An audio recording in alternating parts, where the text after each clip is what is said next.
What's going on, guys? BossOP6 here, back to another video, and today I'm reviewing NXT that just took place a couple of seconds ago. And outside probably the beginning match in the main event, not a lot of stuff happened here. So, with that being said, let's dive right into this review. LA Knight's backstage, and he wants Waller. Okay, because Waller and AJ Styles just had a match last week, and LA Knight, yeah, he just came back. And he wants Waller. Knight comes down. He says he wants to cave his head in. Okay? So does everyone else here. Waller comes down. He has a restraining order. It says if you come in within 50 feet of me, you'll be arrested indefinitely. Well, you may not have a restraining order on me, but you don't have one against him. Loomis shows up. He comes back from under the ring. Why, hello there. And then Knight says, well, do you want to get your ass kicked or do you want to go to sleep? Then we go to break. We come back from break. It's Waller versus Loomis. Match was whatever. I didn't really care about it. It wasn't bad. It was fine. I just don't care about Waller, and Loomis doesn't blink. Goes on for a little bit. Loomis tries to go for the silence, but Waller goes outside the ring. And all of a sudden, this big guy comes out of nowhere. He attacks Loomis. Did Veer go to NXT UK or NXT 2.0? Seriously, the guy is massive. It's his insurance policy. And then a rolling cutter or rolling stunner, 1, 2, 3, and Waller wins. Okay, cool. Can we move on from this? Walter and Strong backstage. This was a segment from this past weekend. They're going to be having a match tonight. And I'll be talking about that match here in a little bit.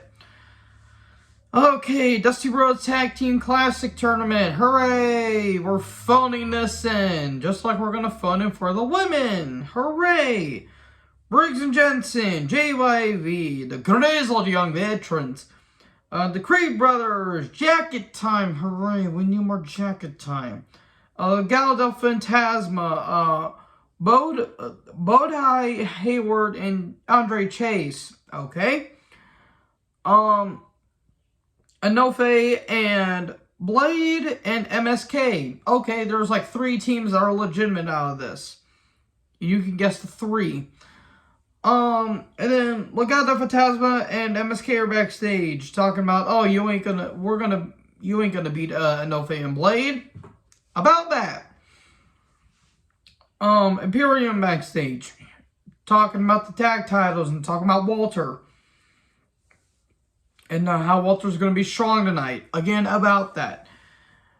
Well, before that, I skipped an entire thing. I apologize. We actually got the Creed Brothers versus Briggs and Jensen. Seen this match 100 times.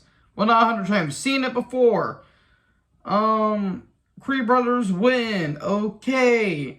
We get a Dante Chen video package. He talks about why he's been gone for a little bit. He actually had a leg injury during training, but he's back now. Okay, that's good.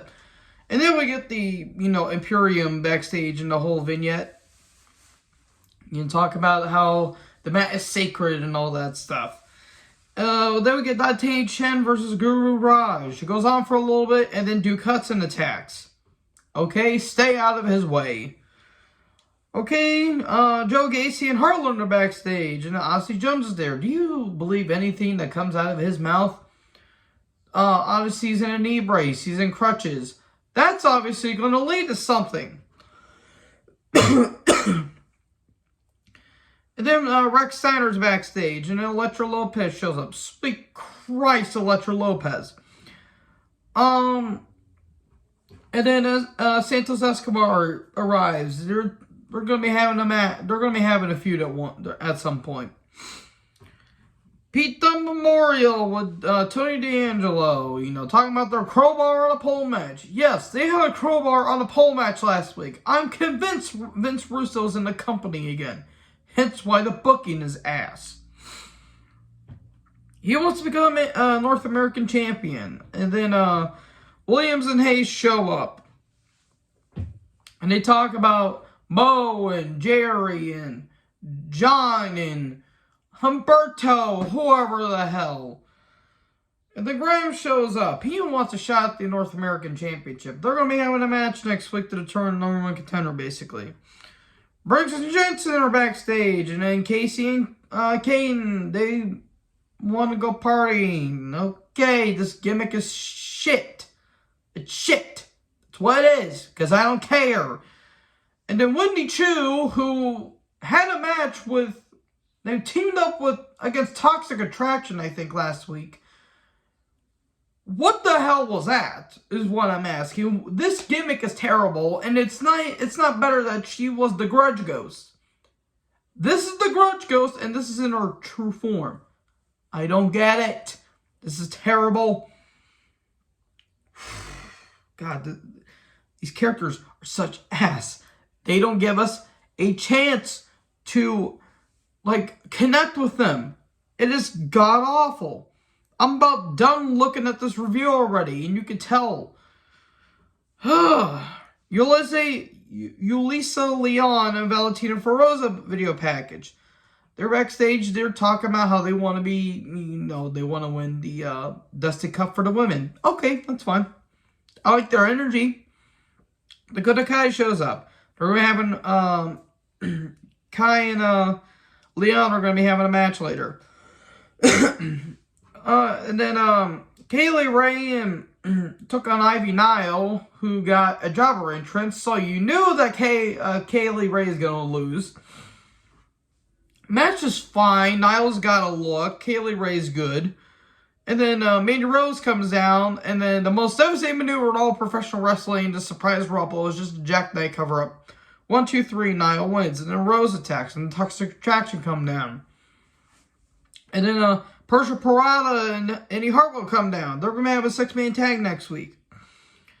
And then we cut to backstage, and Odyssey Jones is being attacked by Harland. Surprise, surprise.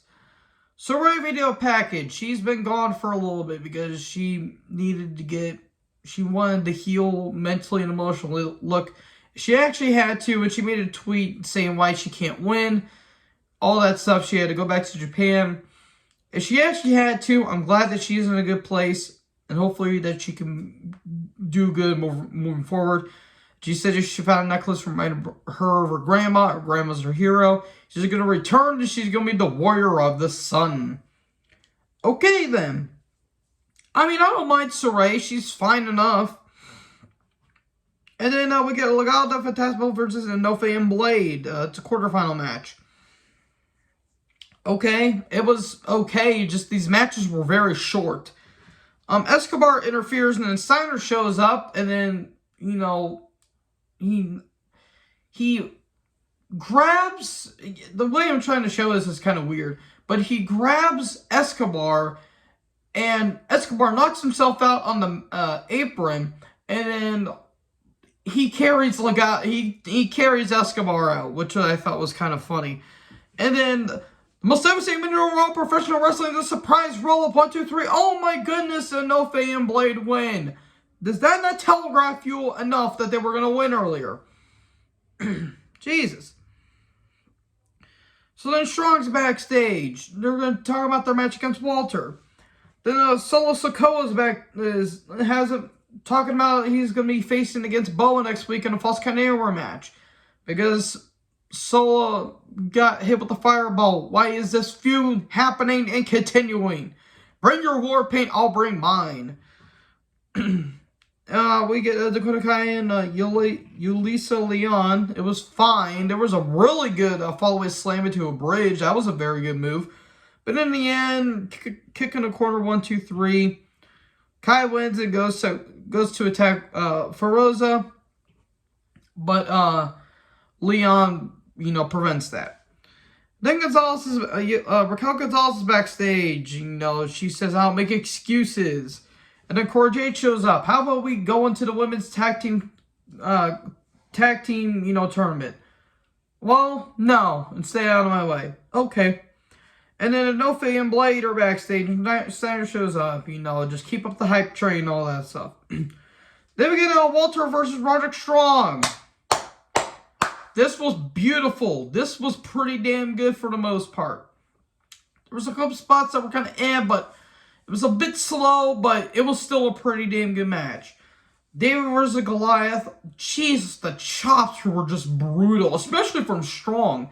Normally, Walter will bring out the frickin' claws because he's got the bear-like paws, but jeez, that first one sounded like somebody got slapped with the frickin'... The slap sounded like a frickin' cap gun going off. It was like, oh, bam! That was brutal. And from that first one, Walter's chest was frickin' red. He got lit up pretty bad. There was a big superplex. This was some pretty damn good stuff here. And I looked at the clock. I'm like, ooh, this is going to be like a 10-minute match. No, they gave this time. They gave this time. Good strikes, good back and forth. Strong looking pretty dominant over Walter. Big boot by Walter. Strong's going insane. Bivens gets attacked earlier in the match. But in the end, Walter, hits a big backdrop. And in the end, a powerbomb 1, 2, 3. Boom! There you go. That's how you do the match. Then after the match, Imperium come down and they start attacking. Then the Creamers come down and it's a big brawl. And there you go. There you go. That's how you end your show. Overall, not terrible, but there have been some worse episodes of NXT. So anyways, make sure to like, comment, subscribe. What did you guys think about this episode of NXT 2.0? Let me know in the comment section below.